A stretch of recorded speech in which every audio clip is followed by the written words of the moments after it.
네, 여러분 안녕하세요.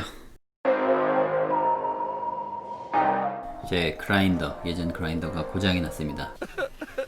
세테 270이고요. 세테 270W 아니고 세테 270입니다. 제가 2018년도 11월 달에 얘를 구입을 했는데 2년 좀 안 되게 썼죠. 그러고 나니까 제가 다 분해를 해놨거든요. 모터에 기어 박스가 있는데 기어 박스에 있는 이 기어가 완전히 마모가 됐어요.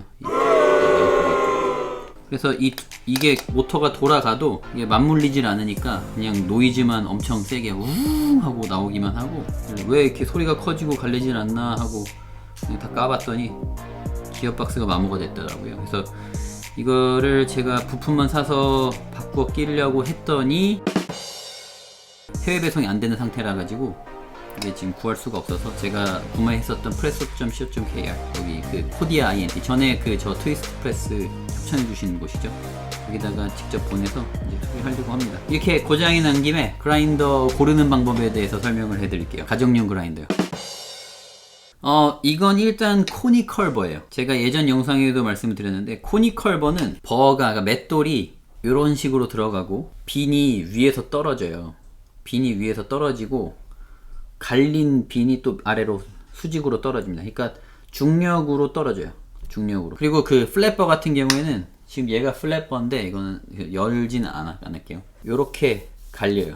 링이 요렇게 돌면서 갈리거든요. 링 두 개가. 예전에 이거 한번 설명한 적이 있어요. 링이 이렇게 돌면서 갈리는데 이 가운데로 빈이 떨어지고 이게 점점 옆으로 퍼지면서 그 버의 모양 때문에 옆으로 퍼지면서 원심력도 있겠죠. 퍼지면서 옆으로 뿌려져요. 가운데로 떨어진 빈이 직각 오른 양쪽으로 뿌려지게 되는 거예요. 빈이 그 중력을 타고 간다기보다 버의 힘으로 옆으로 분산이 돼요. 그러다 보니까 그 버 안에 남아있는 잔량이라고 그러거든요. 영어로는 리텐션이라고 그러는데 리텐션이 훨씬 많아요. 가정용에서 쓰실 때는, 가정용으로 그라인더를 선택하실 때는 잔량이 적은 게 좋거든요. 왜냐면은 한번 갈린 원두는 그 산화가 진짜 급진적으로 일어나기 때문에, 왜냐면 그 공기에 닿는 표면적이 넓어지거든요.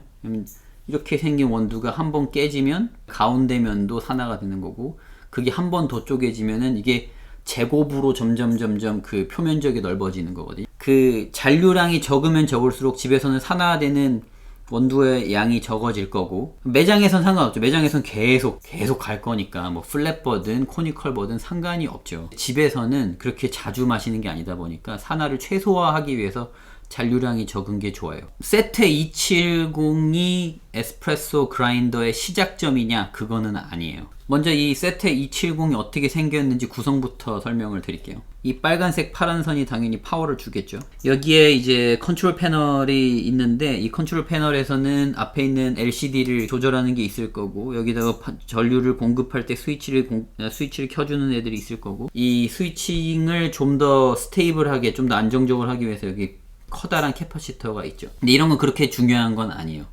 왜 세테가 시끄럽냐면, 결국에 그냥 우리한테 중요한 건 모터가 있냐 없냐. 모터가 당연히 있겠죠. 전동 그라인더니까. 그 모터가 어떤 식으로 버를 돌리느냐가 우리한테 중요한 거잖아요.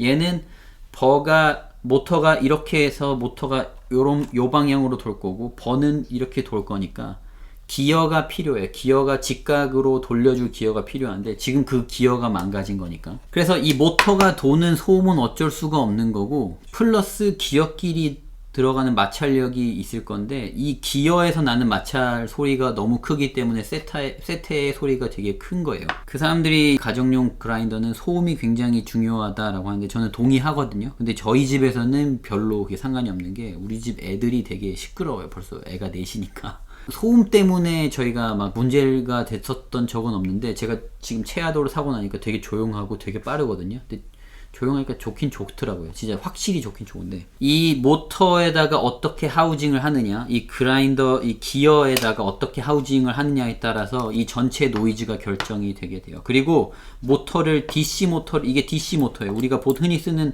플러스 마이너스 양극 쓰는 게 DC 모터고, 여기다 삼상이더라. 그래서 삼상 전류가 들어가는, 전류 전압이 들어가고 있는 삼상 BLDC 모터가 있는데, 얘는 보통 그 그라인더에 들어가는 모터는 DC 모터예요.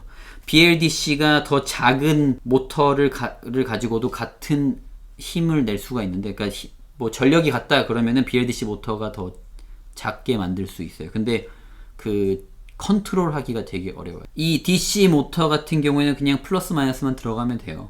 끝이에요. 그러니까 이거를 이 모터를 제어한다기보다 모터가 들어가는 속도를 제어하기 위해서 기어의 형태를 바꿔요. 그 기어의 형태와 기어에서 나는 소리를 막기 위해서 위에다가 하우징을 하는데 얘는 하우징 자체가 없어요. 그냥 이게 끝이에요.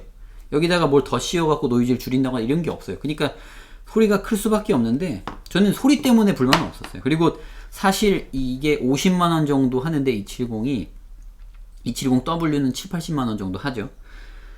50만원대에서 이 정도 에스프레소 그라인딩 퍼포먼스를 내는 게 있는지 저는 잘 모르겠어요. 저는 제가 경험한 바로는 코니컬버 중에서는 없어요. 물론 내구성이 되게 약해 보이긴 하지만 50만원 정도의 예산에서 최고의 선택인 것은 맞는 것 같아요. 에스프레소 그라인더로는. 많은 분들이 이거 뭐 드립으로는 안 좋다는데 어떤가요? 뭐 이렇게 많이들 물어보시는데 충분히 가능하거든요.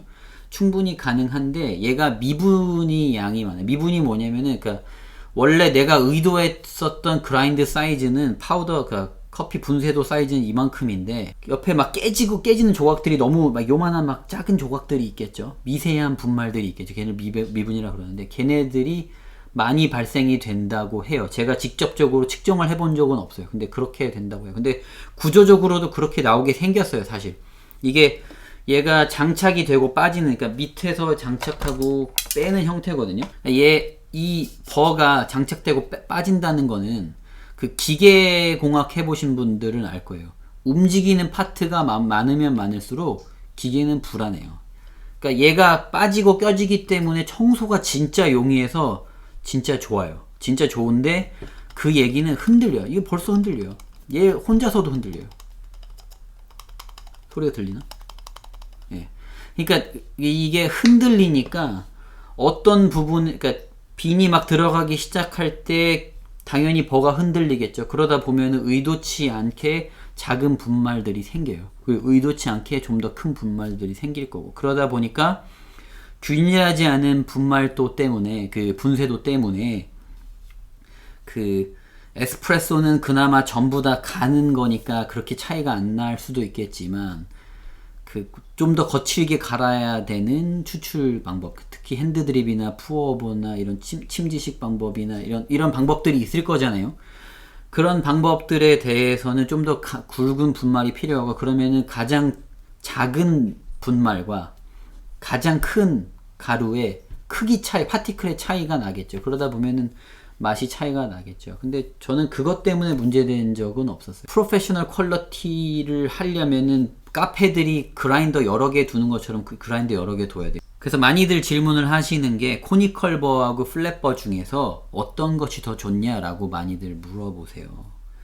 근데 가정용으로는 진짜 잔량 적은 게 최고예요. 잔량 적은 게 최고고, 그리고 그 중에서 에스프레소를 하면 에스프레소에 맞는 그라인더를 쓰는 게 맞고, 그리고 그 에스프레소가 아니다 그러면 좀 더 저렴한 그라인더를 사셔도 돼요. 뭐 버추소, 엔코 이런 거 되게 좋잖아요. 그리고 어바닉에서도 되게 저렴한 게 나오고 있고, 이거 말고도 근데 그거 있잖아요. 블레이드형이라 그래서 믹서기처럼 갈아내는 거. 걔는 진짜 그 분쇄도를 아예 조절할 수가 없거든요. 그러면은 그냥 커피를 드실 수는 있는데 내가 원하는 커피를 할 수는 없어요.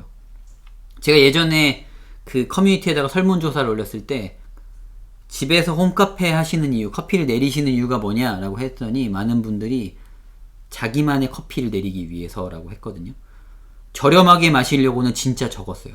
그러니까 저렴하게 드시려고 홈카페를 하시는 분보다는 나만의 커피를 하시려고 하시는 분들이 되게 많았어요. 그러면 나만의 커피를 하시려면 그래도 그라인더에는 투자를 하셔야 돼요. 왜냐면은 내가 그라인더를 바꾸면 그만큼 제어할 수 있는 게 많아지거든요. 추출기구는 그렇게, 예전에도 설명드렸지만 추출기구는 그렇게 중요한 게 아니에요. 에스프레소 머신 만약에 너무 비싸다 그러면은 10몇만 원짜리 전동 그 반자동 이런 거 사지 마시고 차라리 플레어 사십시오. 그게 훨씬 나을 거예요. 이번에 플레어 니오가 나왔는데, 플레어 네오가 나왔는데 되게 저렴하게 나왔더라고요. 한국에서는 18만 원 정도? 그렇게 시작하실 수 있어요. 근데 만약에 그냥 다른 뭐 핸드드립이나 아니면 에어로프레스나 뭐 이런 다른 추출 기구들을 사용하신다라고 했을 때 세테 270은 조금 오버 스펙일 수 있고, 그냥 세테 30 아니면은 버추소, 엔코 뭐 다른 거 있겠죠. 그런 거 중에서도 코니컬 벌을 사용하시면 그 잔류량 적게 플랫버보다 잔류량 적게 사용하실 수 있어요. 이렇게 까면서까지 설명할 내용은 사실 아니었는데 깐 김에 보여드리려고, 내부가 어떻게 생겼는지 보여드리려고 한번 열어본 거고요. 여러분들은 어떤 그라인더를 갖고 계시나요? 그리고 어떤 그라인더를 갖고 싶으신가요? 핸드 그라인더 갖고 계신가요? 핸드 그라인더를 메인으로 사용하시나요? 아니면은 플랫버를 사용하시나요? 플랫버에 만족하시나요? 코니컬 벌을 사용하시나요? 코니컬 벌을 만족하시나요? 그런 게 궁금합니다. 댓글로 달아주세요. 시청해주셔서 감사합니다. 다음 시간에 뵙겠습니다.